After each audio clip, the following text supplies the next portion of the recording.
Assalamualaikum warahmatullahi wabarakatuh.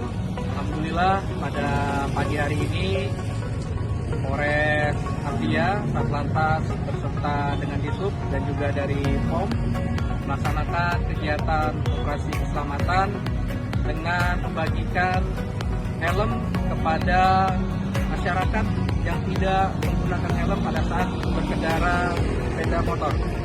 Hal ini diperuntukkan untuk masyarakat pengguna jalan agar mereka bisa lebih peduli terhadap keselamatan berlalu lintas.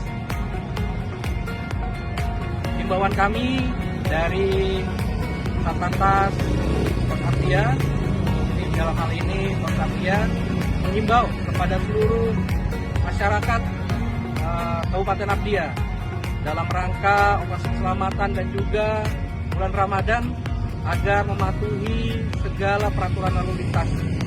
Utamakan keselamatan, bukan kecepatan.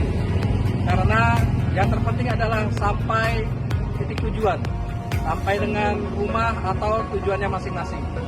Tidak mendahului atau tidak melanggar peraturan lalu lintas yang ada.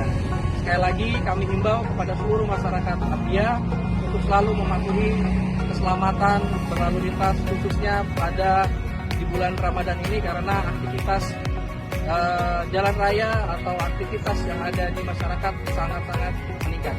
Terima kasih. Assalamualaikum warahmatullahi wabarakatuh.